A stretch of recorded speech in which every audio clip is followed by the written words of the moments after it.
sommes aujourd'hui encore avec vous pour décrypter l'actualité, celle des consommateurs. Et le constat en ce mois de décembre est que le prix de la viande de bœuf a augmenté. La ville de Dabou, toujours au scanner, après les voies rareté de l'eau à la cité Tiapani. Et puis aujourd'hui, comme tous les 1er décembre, journée mondiale de lutte contre le sida. Madame, Monsieur, bonsoir et bienvenue à ce 1945.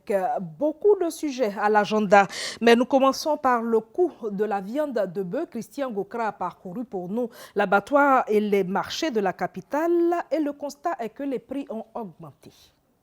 Le kilogramme de viande de bœuf connaît une hausse qui varie de 300 francs CFA à 400 francs CFA par endroit.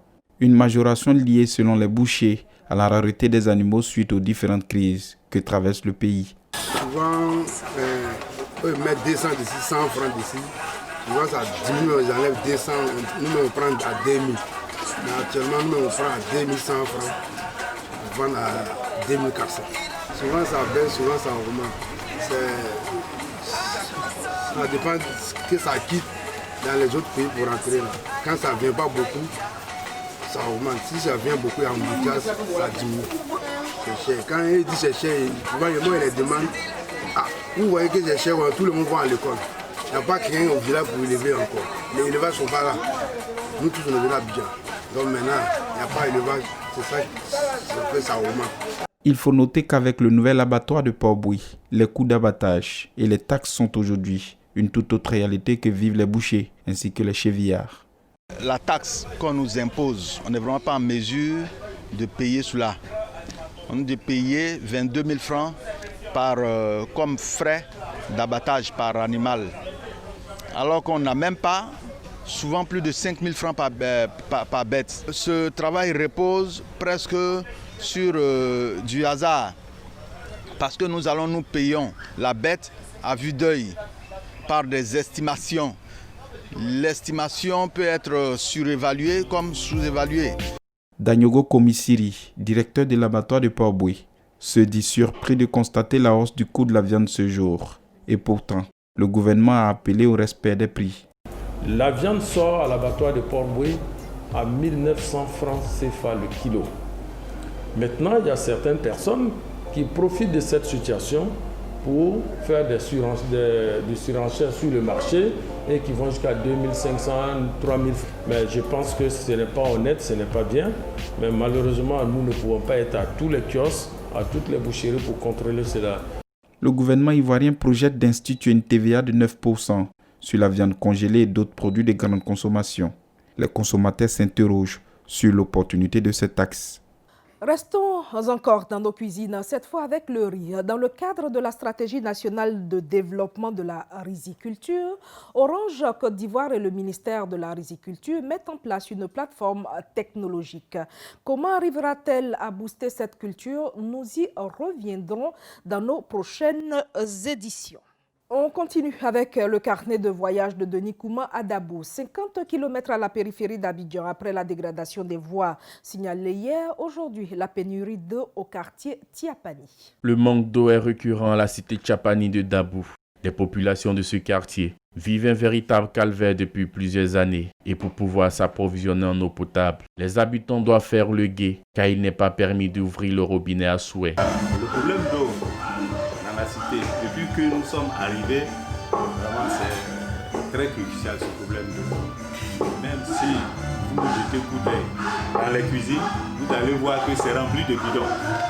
On a les bidons, les fûts de 1000 litres.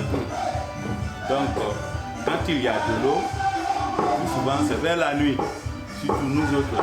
Quand on apprend que l'eau arrive la nuit, on ne dort pas. Voilà. On recueille l'eau et puis des fois il faut attendre encore une semaine, voire même 2 semaines avant d'avoir encore de l'eau. Mais pas la journée. Nous qui sommes un peu en hauteur ici, là même la journée, pas d'eau. La plupart des habitants de cette cité sont des retraités. Fournir encore des efforts physiques pour s'approvisionner dans des puits est pénible pour eux. Vraiment, si ce problème peut être résolu, je crois que ça serait la meilleure des choses.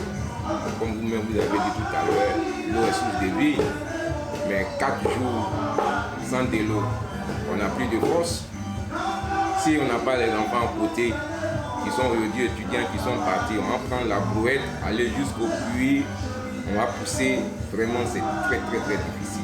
Les populations appellent les autorités à leur rescousse afin d'alléger leurs souffrances. Si monsieur le ministre pouvait avoir un droit de regard sur nous, surtout notre nouvelle cité là, qui est de l'eau, vraiment c'est notre joie totale. Eh bien, c'est l'heure de demander de nous enlever cette grosse épine qui nous empêche de vivre heureux. Sans eau, on ne peut rien faire. En lieu et place des ustensiles de cuisine, ce sont des bouteilles de différents formats qui ont pris d'assaut le plan de travail des maisons. L'eau, qui est source de vie, est devenue source de difficultés au quartier Chapani. Décembre rouge, le Bureau national du mouvement des agents pour un système de santé ivoirien performant, le MASSIP, l'a signifié au cours d'une rencontre syndicale à Yopougon et au nombre des revendications, les primes Covid-19. Décembre rouge pour cause de grève, mais aussi décembre rouge pour la lutte contre le sida. Landry Ponou nous parle aujourd'hui des avancées. L'Afrique subsaharienne demeure la partie du monde la plus touchée par la pandémie. Sur 37 millions de personnes vivant avec le VIH dans le monde, environ 25 millions sont en Afrique noire, soit plus de 3/4 des cas. Les femmes sont toujours les plus exposées. Elles ont 2 fois plus de chances que les hommes de contracter la maladie. Le sida a fait plus de 700 000 morts l'année dernière à travers le monde, dont 80% vivaient en Afrique subsaharienne. Mais dans toute cette grisaille, des lueurs d'espoir. Les avancées scientifiques ont permis de réduire considérablement la transmission mère-enfant. Sur les 25 millions de personnes infectées en Afrique subsaharienne, plus de 16 millions ont accès aux traitements antirétroviraux. Les recherches sont axées désormais sur les personnes à risque, c'est-à-dire les femmes et les enfants.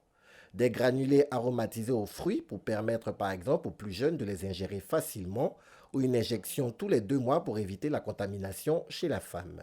Autant de progrès qui sont, il faut en être conscient, menacés par la Covid-19. Les restrictions engendrées par le coronavirus pourraient ralentir l'acheminement des traitements vers les personnes cibles, ce qui entraînerait un autre désastre sanitaire. Le Togo, première étape hors de Côte d'Ivoire. Karel Octave nous signifie que les parlementaires ont voté hier une loi pour en finir définitivement avec la contrefaçon. Les députés ont adopté lundi 30 novembre 2020 le projet de loi autorisant le Togo à ratifier l'accord de Bangui instituant l'Organisation africaine de la propriété intellectuelle, l'OAPI. Au cours de la 11e séance plénière de la 2e session ordinaire de l'année 2020, ce projet de loi est un outil juridique devant permettre au Togo de mieux protéger les inventions et les créations de ses citoyens, mais aussi de lutter efficacement contre la contrefaçon. Ce nouvel accord prend en compte les nouveaux traités internationaux en termes de simplification des procédures de délivrance des titres, conformément au traité sur le droit des brevets et au traité de Singapour sur le droit des marques.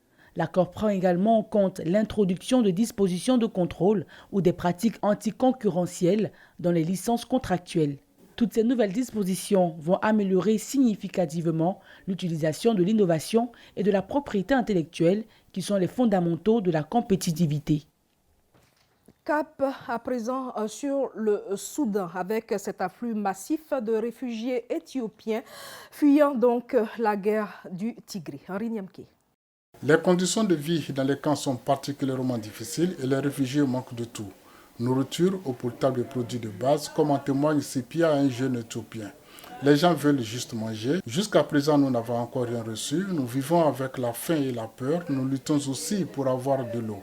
Il n'y a personne pour nous donner l'eau et la nourriture dont nous avons besoin, raconte un autre résident. Loin du chaos de l'installation, des réfugiés apathiques dormaient sur des tapis en lambeaux ou sur le sol boueux à l'intérieur de petits abris en briques exigus.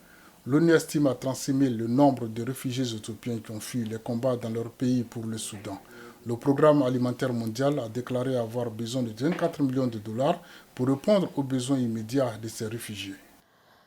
Au Tchad voisin, la lutte contre la désertification s'intensifie et se rajeunit avec cette intervention de la Fédération nationale des jeunes agriculteurs pour le reboisement. Et c'est ici qu'on s'arrête pour ce 1945.